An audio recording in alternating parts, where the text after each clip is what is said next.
O mundo de hoje é um mundo que rompeu com os limites do absoluto. Eu não sei se você já percebeu como para todo mundo lá fora, os que não são cristãos, não existe uma verdade absoluta. Já perceberam isso? Não, essa é a minha verdade. Pode não ser a sua verdade, queridos. Toda verdade é excludente. Pode saber disso. Toda verdade é excludente.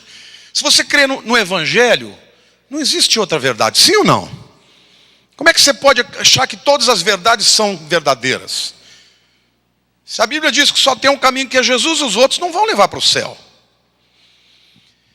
Agora, por que o mundo está assim? Porque nós vivemos num tempo que é consequência de alguns filósofos que impactaram a história da humanidade. O primeiro deles é Nietzsche. Quantos de vocês já ouviram falar de Nietzsche? Nietzsche foi um gênio louco. Neto de pastor, filho de pastor. Um cara brilhante, inteligente. Em um determinado momento ele descobre que o mal, na concepção de Nietzsche, as duas drogas da humanidade eram o cristianismo e o álcool. E ele dizia, porque as duas têm o mesmo problema. Elas tiram a dor dos indivíduos e os leva a um conforto falso. Olha que mensagem diabólica. E ele então criou várias teorias, entre elas o do Uberman. Não sei se é assim que se fala, né, Udo? O super-homem. Para ele dizia o seguinte, que o cristianismo era uma religião de escravos, que nasceu no tempo do Império Romano, e, portanto, os escravos eram fracos e tinham que se livrar da sua dor e criaram subterfúgios. Por exemplo, eles diziam que a fraqueza dos homens se tornava a sua bondade. A sua incapacidade de revidar e tomar pela força, eles chamavam de perdão. E, portanto, Nietzsche introduz esses tipos de pensamentos em que Deus se torna uma fuga para os homens. Esse camarada, Nietzsche, foi tão maligno que foi ele quem influenciou Adolf Hitler. A base da ideologia do Hitler, de tomar pela força, que negócio é esse de querer o bem do outro? Porque Nietzsche dizia, que negócio é esse de querer o bem do outro? Você tem que querer o bem seu. Se você quer uma coisa, vai lá e toma. É a lei do mais forte. E ele então defendia isso com veemência. E Hitler, lendo Nietzsche, que era alemão como ele, Hitler era austríaco, mas da cultura alemã, passa essa mesma mentalidade para Mussolini, para Stalin. E Nietzsche, antes de morrer, ele conta a parábola de um louco, the madman, né, um louco. E ele diz o seguinte, que o louco ia para a praça e todo dia falava, cadê Deus? Cadê Deus? E as pessoas estavam vivendo, bebendo, fazendo tudo. Diziam, quem sabe ele não foi viajar, quem sabe ele não pegou um barco e foi embora. E ele voltava todo dia, cadê Deus? Cadê Deus? Uma hora ele diz assim, quer saber de uma coisa? Deus está morto e nós os matamos, eu e vocês. E aí as pessoas ficam olhando para ele e ele diz assim, como nós pudemos apagar com uma esponja o horizonte? Como nós podemos beber o mar com uma concha? Ele mesmo começa a fazer uma reflexão de que quando você tira um Deus absoluto, você cria uma sociedade sem referências. Aí ele diz assim, por isso, nós caímos para frente, para trás, para o lado. Será que existe altos e baixos? E ele diz, ele olha para as pessoas todas embasbacadas, e ele fala, eu cheguei cedo demais. antes do meu tempo. E ele profetiza que o século XX, porque ele nasceu em 1844 e morre em 1900, louco. Ele diz, o século XX vai ser o século mais sangrento de toda a história. E ele foi o homem que influenciou esses 3 tipos do anticristo: Mussolini, Hitler e Stalin. Mas eu quero perguntar para vocês, como morreu Nietzsche, que disse que a única pessoa respeitável do Novo Testamento era Pilatos? Onde morreu Nietzsche? Louco. Onde morreu Hitler? Num bunker, onde ele se matou. Stalin é um nome que não pode nem ser nomeado no país ao qual ele pertenceu e no regime ao qual ele ajudou a construir. E Jesus continua transformando a história dos homens há 2000 anos. Há 2000 anos. Essa introdução extensa eu fiz para vocês só para levá-los a pensar comigo. Se hoje o mundo já vive numa confusão extraordinária, numa dificuldade enorme de conhecer a verdade, vocês imaginaram quando a Bíblia fala que virá o tempo em que o anticristo será encarnado pelo próprio Satanás com espírito de engano? Como as pessoas vão conseguir encarar a verdade? Descobrir a verdade? Eu quero falar para vocês, na mensagem de hoje, que Deus vai usar 2 testemunhas como 2 agentes do fim.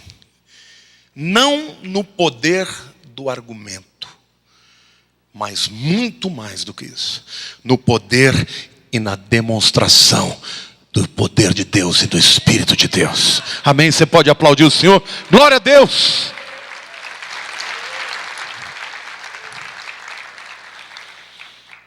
Essas 2 testemunhas que aparecem no capítulo 11 de Apocalipse são apresentadas em suas personalidades, profecias, poder, a sua perseguição e a sua preservação.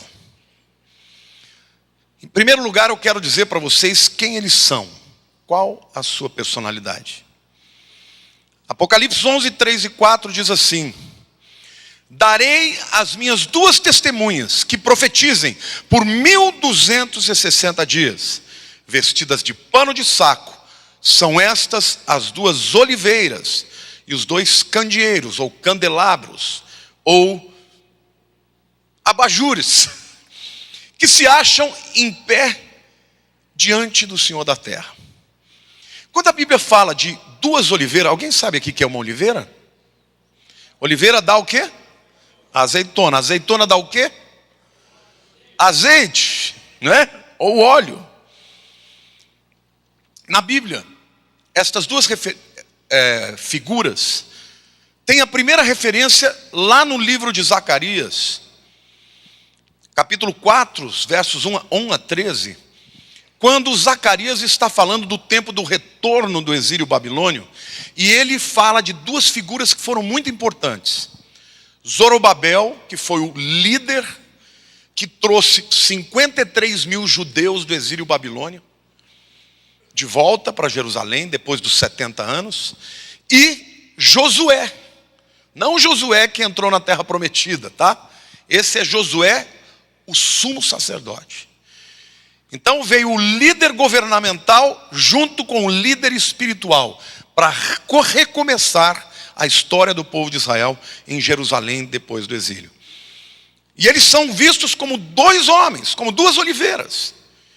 O candeeiro ou candelabro dá a luz.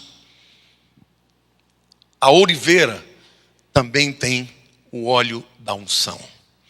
Então, quando a Bíblia está falando que essas 2 testemunhas virão, elas virão a exemplo desses 2 líderes para fazer a obra de Deus no poder e com a capacidade de mostrar a verdade para os homens. Diga assim: ainda que o espírito de engano seja poderosíssimo, Estes dois homens vão falar na autoridade do Espírito de Deus. É por isso que Zacarias 4:6 diz assim: não por força, nem pelo poder, mas pelo meu Espírito, diz o Senhor. Amém? Glória a Deus.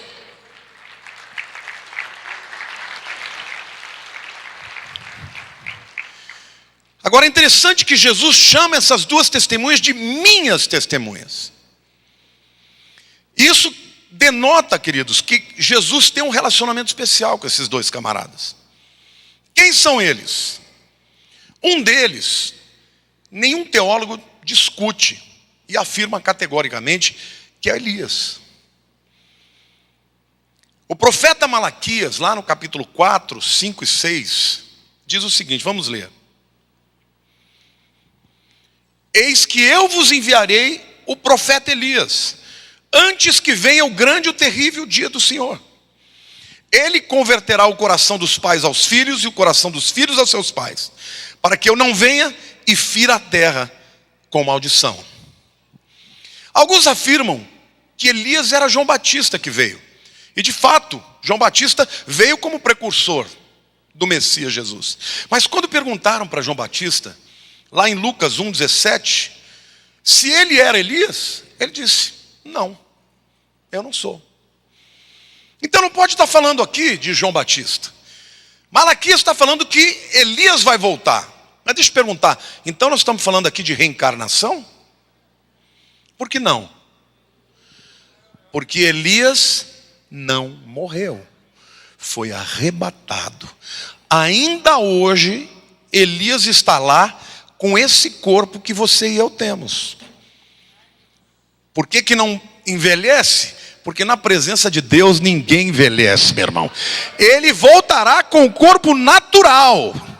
Não é o corpo glorificado, não. É só depois que ele ressuscitar que ele vai ter o corpo glorificado. Então, a primeira testemunha é Elias. Vejam que coisa interessante. Elias foi arrebatado numa carruagem de fogo sem morrer, não foi? Essas duas testemunhas, depois do seu testemunho, também serão arrebatadas. Outra coisa importante a gente entender. Essas testemunhas têm o mesmo poder para impedir a chuva como Elias teve. Por quanto tempo que Elias fechou o céu lá no tempo dos profetas de Baal? 3 anos e meio. 1 Reis 17:1. Em Apocalipse 11, versículo 6, o que diz a Bíblia? Elas têm autoridade para fechar o céu, para que não chova, durante os dias que profetizarem. Tem autoridade também sobre as águas, para convertê-las em sangue, bem como para ferir a terra com toda sorte de flagelos, tantas quantas vezes quiserem. Agora, adivinhem, quanto tempo você acha que elas vão fazer não chover? 3 anos e meio. Então, certamente, a primeira testemunha é Elias. Outra coisa interessante também, o Apocalipse 11:5, né? 2 Reis 1:10 diz que Elias fez cair fogo do céu, sim ou não? Lembram do confronto com Baal, com os profetas de Baal e Azera? Caiu fogo do céu. Agora, Apocalipse 11:5, o que diz? Se alguém pretende causar-lhes dano, sai fogo da sua boca e devora os inimigos. Mais uma semelhança. É por isso que eu vou dizer para vocês, queridos, não vai ser balela, não vai ser lero-lero. Eles vão dizer, a palavra de Deus é essa. Eles vão dizer, Yeshua é o Messias. E eles vão começar a testemunhar logo após o arrebatamento da igreja, logo no início da grande tribulação. E eles vão testemunhar durante 3 anos e meio, dizendo, Yeshua é o Messias. São eles os que vão trazer a mensagem que vai converter os 144 mil. Eles ganham as primeiras testemunhas, até que se complete os 144 mil, amém? Então digo, o primeiro é Elias, amém? Agora, alguns estudiosos, alguns acadêmicos, alguns teólogos da escatologia afirmam que a segunda testemunha é Enoque. Por quê? Porque Enoque é a segunda pessoa que não morreu. Mas Enoque não é a testemunha. Enoque é um tipo, é uma figura daqueles que andando com Deus serão arrebatados. Quem é? A igreja de Jesus. Amém? Porque Enoque foi arrebatado. A Bíblia diz que ele andou com Deus e Deus o levou. Essa é uma profecia a respeito da igreja de Cristo. Nós estamos andando com Deus e de repente vamos desaparecer desse mundo. Amém? Glória a Deus. Pode aplaudir o Senhor e dizer glória a Deus.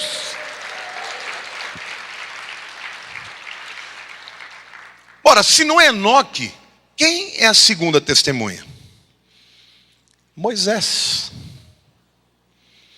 Vocês querem ver algumas evidências?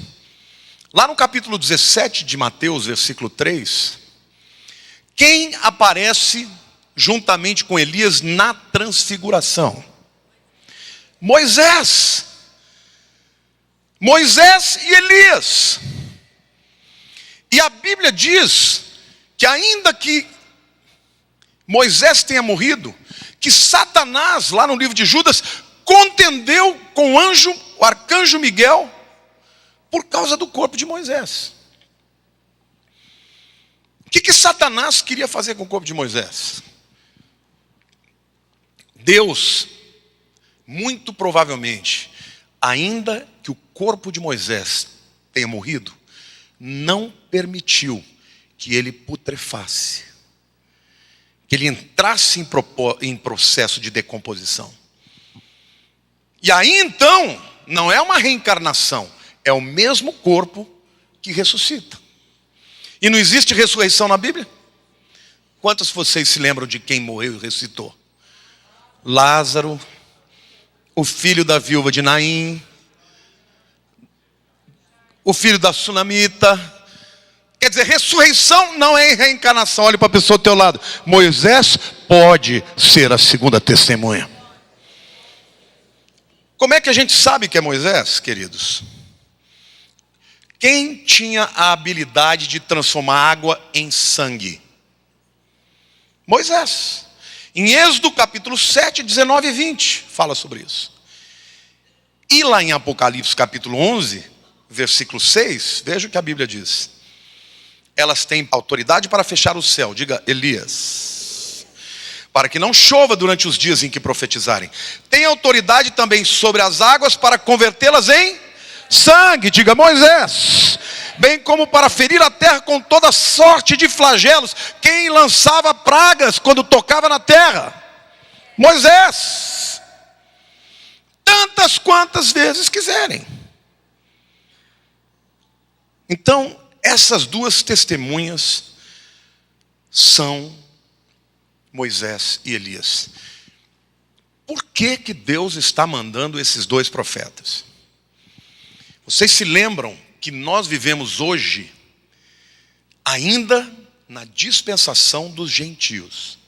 Mas a Bíblia diz que quando vier a plenitude dos gentios, Deus vai tratar com o seu povo Israel. Quais são os dois maiores profetas do povo judeu? Moisés, o legislador, e Elias, o profeta. Os judeus já esperam por Elias. Só que quando essas duas testemunhas começarem a profetizar, queridos, eles profetizarão em Jerusalém. E eles vão afrontar o anticristo, bater de frente com ele. Dizer, ele não é o Messias, ele não é o Messias, ele é o anticristo.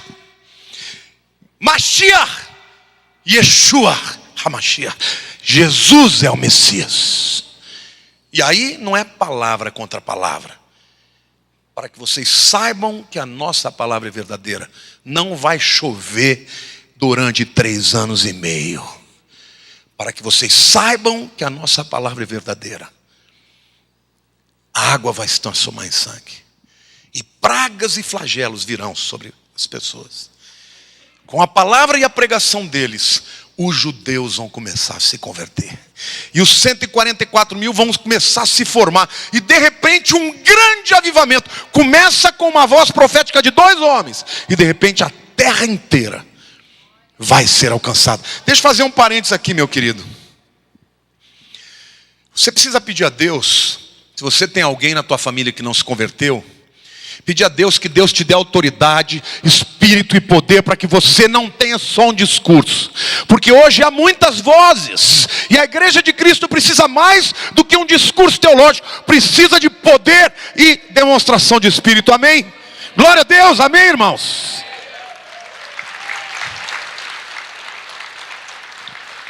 O apóstolo Paulo, quando ele foi pregar lá em Atenas, ele fez o discurso teológico mais bonito dele, dos deuses desconhecidos.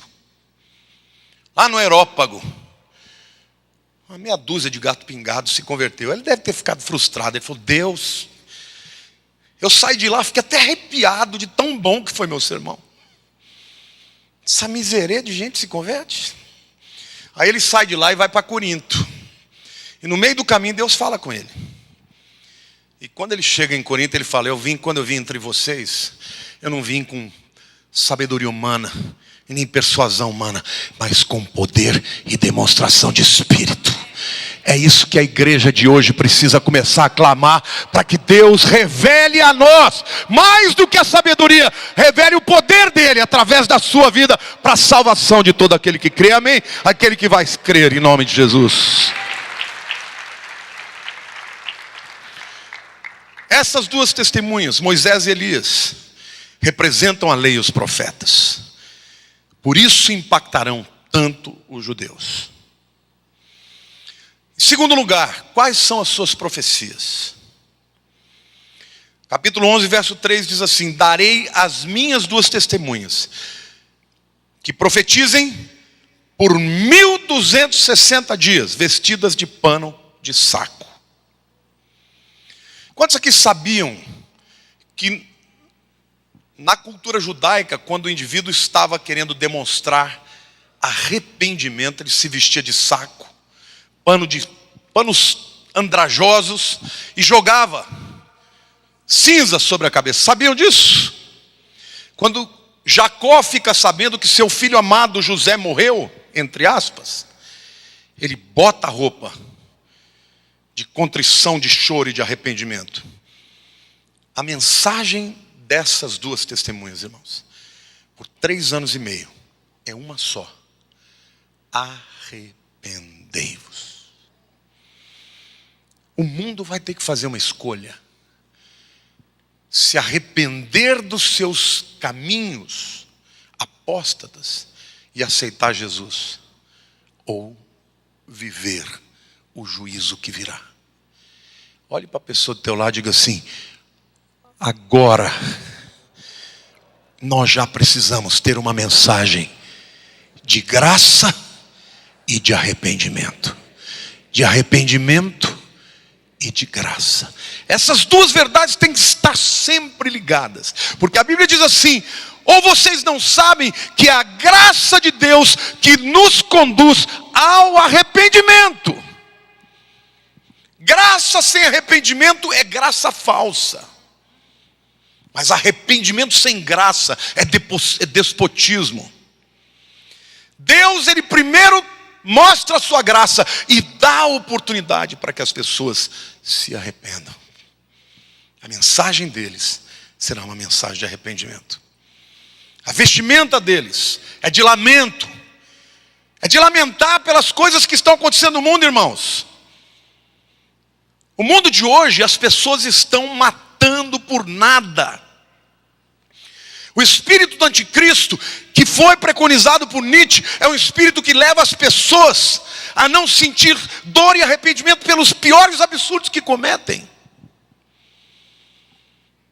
Mas Deus vai dar uma oportunidade e vai levantar testemunhas para dizer: arrependam-se. E o mundo vai ficar impactado. Alguns se converterão, outros os odiarão. A profecia deles é tanto para judeus quanto para os gentios que estiverem naquela época. Agora, uma coisa muito interessante. De acordo com a lei judaica, com quantas testemunhas se confirma qualquer palavra? 2 ou 3. Nenhum judeu poderia ser condenado à morte por ter, por exemplo, matado, se não tivessem 2 testemunhas para dizer, ele matou mesmo, eu vi. Então Deus aqui está dizendo, estou mandando 2, os meus 2 melhores, Moisés e Elias. Se vocês não crerem, vocês vão arcar com as consequências. Deus sempre mandou 2 testemunhas quando ele ia exercer juízo. Vamos lembrar alguns? 2 homens de branco testificaram a ressurreição de Jesus. Vamos lembrar mais? 2 homens de branco testificaram a ascensão do Monte das Oliveiras. Lembra? Os discípulos estão lá vendo Jesus subir. 2 homens, varões israelitas, por que estão tão estupefactos? Da mesma forma que vocês estão vendo Jesus subir, ele vai descer. Amém? Quando Deus ia destruir Sodoma e Gomorra, quantos anjos ele mandou? 2. Deus mandou Moisés e Arão diante de Faraó. 2. Deus mandou Zorobabel e Josué, Pedro e João, Paulo e Silas, Timóteo e Tito. Quando ele enviou 70, enviou de 2 em 2, porque o testemunho de 2 tem mais autoridade do que 1. Então, querido, se você não tem o seu segundo, aquele que anda com você, que divide as suas lutas, saiba que você está perdendo. Mas quando alguém tem o seu, que anda ao seu lado, tem mais autoridade para vencer as lutas contra o diabo. Amém? Todos nós precisamos daquele amigo que junta conosco na hora da guerra. As 2 testemunhas seguirão esse padrão. E a sua mensagem é muito importante. É o último chamado para o arrependimento. Deixa eu fazer uma pergunta. Quantos de vocês, em algum momento da sua vida, da sua reflexão, você tem uma vontade tremenda de se arrepender? Da letargia, do sono, da preguiça espiritual, de viver uma vida de pecado. Quantos sentem isso na sua vida? Queridos, esse é o Espírito de Deus que está movendo sobre a sua igreja. Porque Jesus vem buscar uma igreja limpa, sem mácula, sem ruga. Eu não estou dizendo que a gente vai merecer, não. Eu estou dizendo que é o Espírito de Deus quem provoca em nós esse sentimento. E esse sentimento nos leva a confessar, a querer estar mais perto de Jesus. É isso que combate o espírito da mentira, o espírito do engano, o espírito do anticristo. Em terceiro lugar, eu quero falar do poder dessas testemunhas. O versículo 3 diz assim: darei as minhas 2 testemunhas que profetizem por 1260 dias. Quantos? 1260 dias são quantos meses? 42. 42 meses. Você tem que entender que para o judeu um mês é de 30 dias. Então, 1260 dias são 42 meses, 3 anos e meio. Ou seja, a igreja foi arrebatada.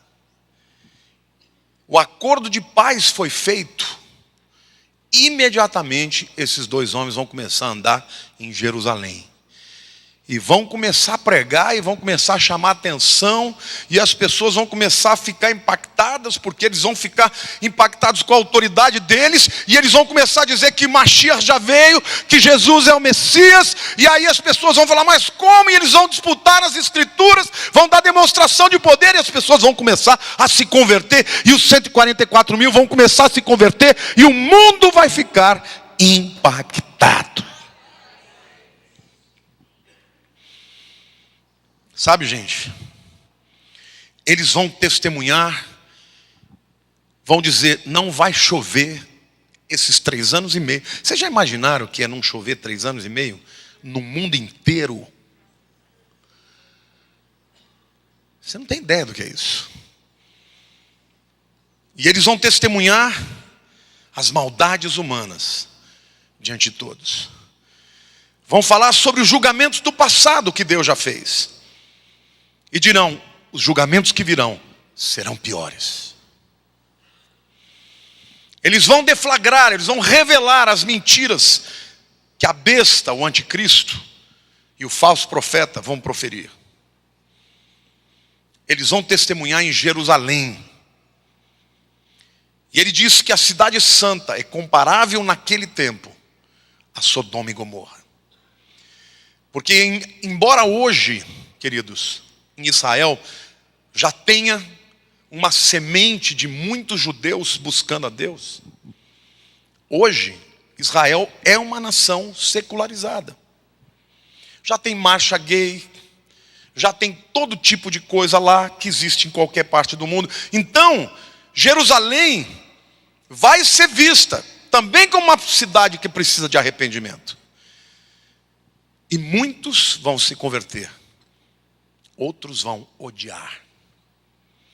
Você já sentiu alguém te odiar simplesmente pelo fato de você ser cristão? É o que está acontecendo hoje e vai cada vez piorar.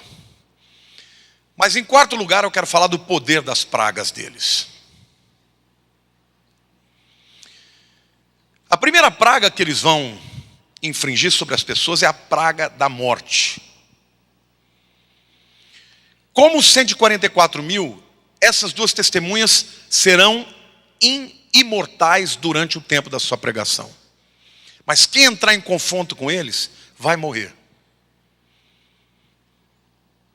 Polícia provavelmente vai querer prendê-los, vai sair fogo da boca. Eu não sei se isso é literal, ou se o fogo da boca é literalmente a palavra que sai da boca e pá! Você já pensou? O camarada vem com a metralhadora, use para cima, ele diz, recua senão vai morrer. O cara dá mais 2 passos e pum! Tem mais alguém aí que quer ver? Vai ser nesse jeito, irmão. Você já imaginou as turbas vindo para cima, os soldados vindo para cima para prendê-los, e eles levantar a mão, se passar daí morre, pum! Nessa hora, muitos se converterão. Apocalipse 11:5 diz, se alguém pretender causar-lhes dano, sai fogo da sua boca e devora os inimigos. Sim, se alguém pretender causar-lhes danos, certamente deve morrer. Segunda praga é a praga da seca. Versículo 6 diz que eles têm capacidade para fechar os céus. Como Elias,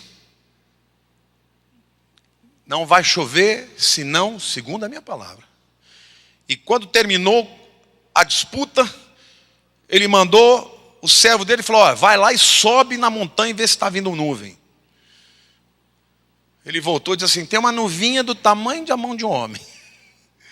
Ele mandou ele 7 vezes e já falou, e já avisa Acabe que a chuva que vem é torrencial. Queridos, é assim que Deus faz. Quero dizer para você que esse é o tempo também de você pedir a Deus que Ele mostre no seu coração as áreas que você tem que tratar.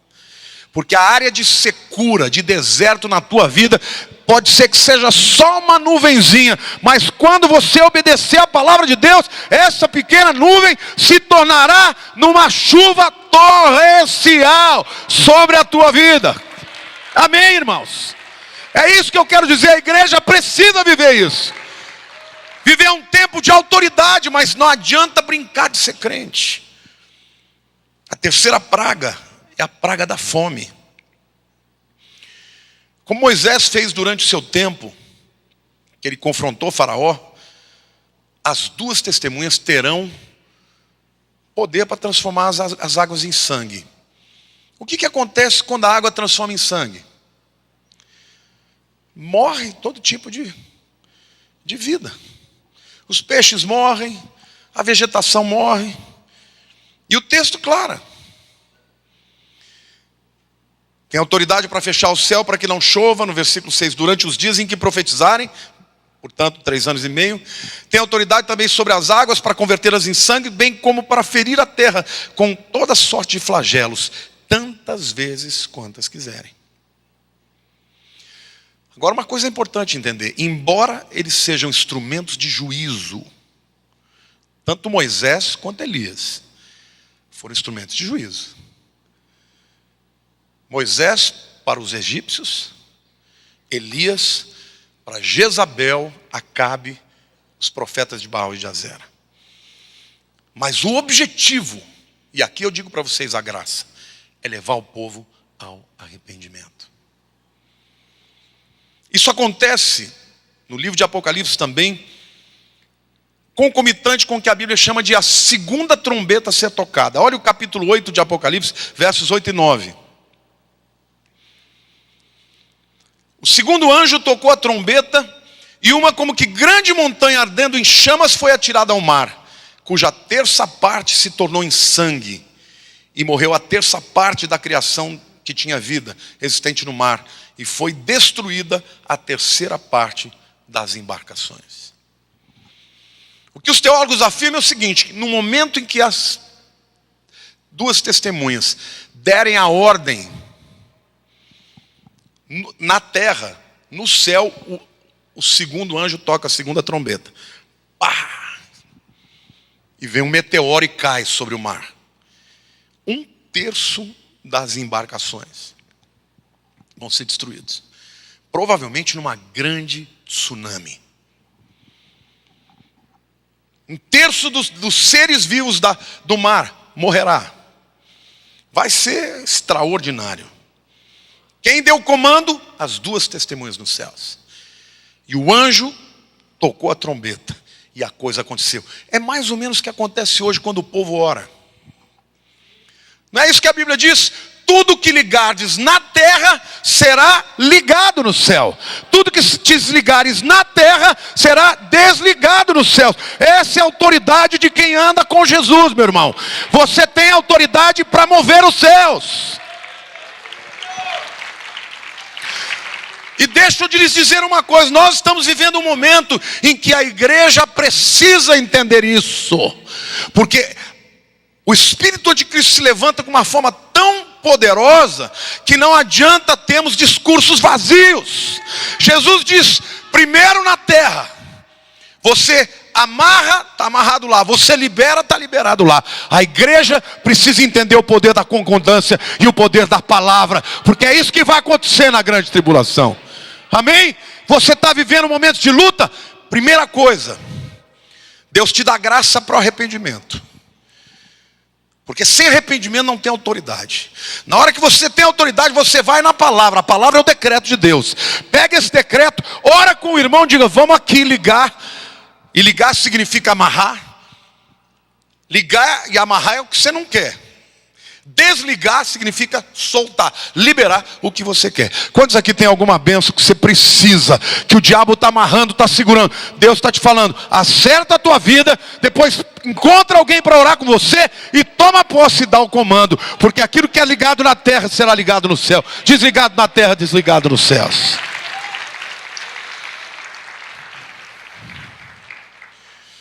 Em quinto lugar, a Bíblia diz que eles vão ter uma grande perseguição ao final dos 3 anos e meio.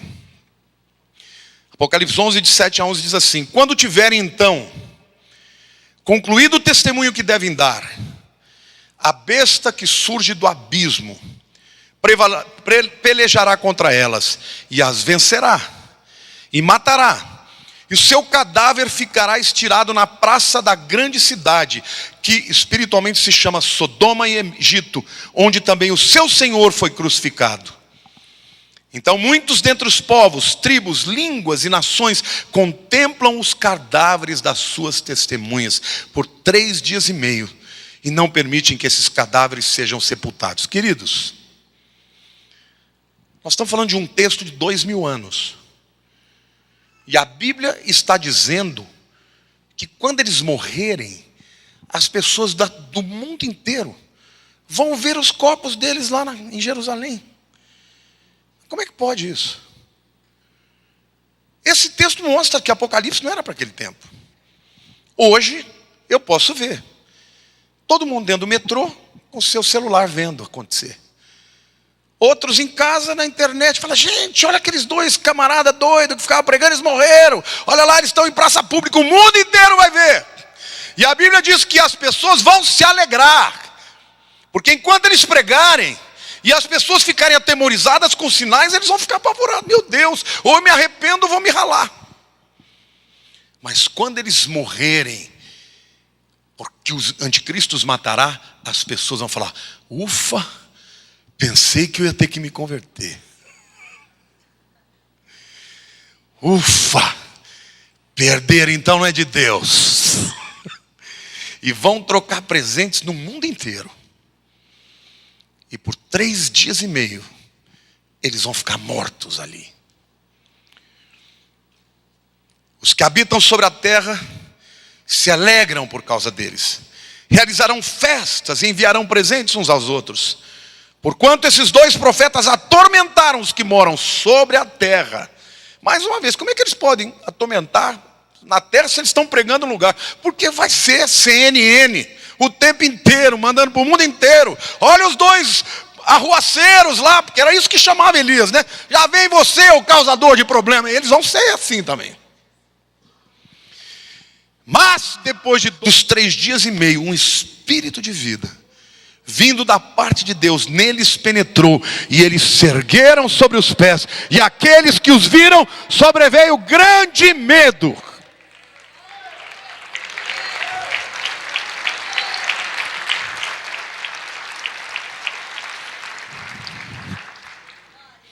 E aí então,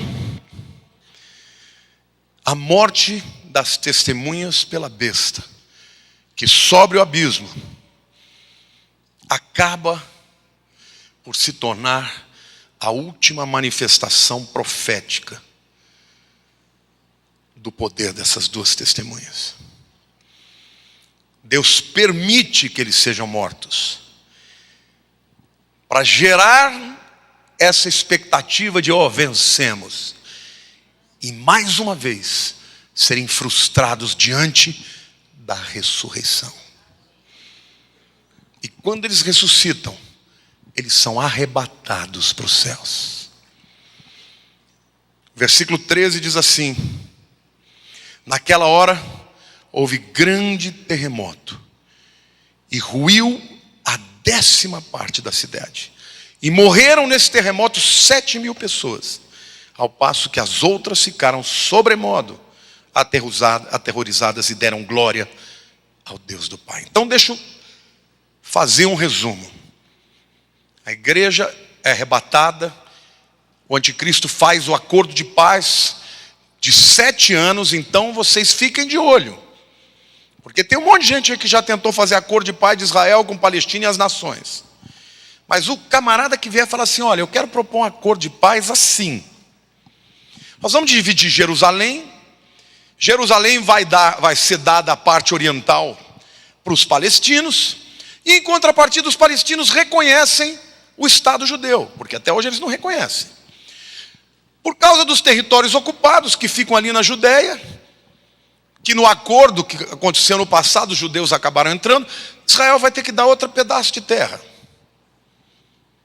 Mas nós vamos deixar também que o Monte Moriá tenha um pedaço para ser reconstruído o 3º templo. Tudo isso é um acordo de paz, que a Bíblia diz que é feito por 7 anos, mas no meio do acordo, o anticristo vai entrar dentro dos santos e vai dizer: estão dizendo aí que eu sou o Messias? Eu realmente sou. E aí, provavelmente, os sacerdotes judeus vão se surgir contra ele, dizer: não, você não pode entrar aí, você não é da linhagem, você não pode ser. E vão romper com ele. E aí começa a perseguição da última metade da tribulação, que vai ser terrível. Mas, no meio da tribulação, quando acontece isso, o anticristo mata as 2 testemunhas. E por 3 dias e meio, elas permanecem mortas, ressuscitam. A partir daí, quem sobra para pregar o Evangelho são 144 mil. Mas será o tempo de maior flagelo que a humanidade já viveu. Eu quero terminar essa minha palavra dizendo para vocês o seguinte, querido. Nós que já cremos em Jesus, a Bíblia diz que do mesmo jeito que Deus preservou Noé do dilúvio, do mesmo jeito que Deus levou Enoque, Ele vai preservar aqueles que decidiram crer pela fé que Jesus é o Messias. Você não vai passar pela tribulação, mas enquanto nós estivermos aqui, nós somos as testemunhas. Por isso que Jesus diz: vocês são a luz do mundo e o sal da terra. O que a igreja precisa nos dias de hoje? Integridade, arrependimento, graça para falar do amor de Cristo e coragem para testemunhar. Eu quero te dizer que talvez você esteja muito preocupado com seus problemas. E o que Deus me manda te dizer: se preocupe com os dele. Faça a obra de Deus, que Ele vai cuidar dos seus.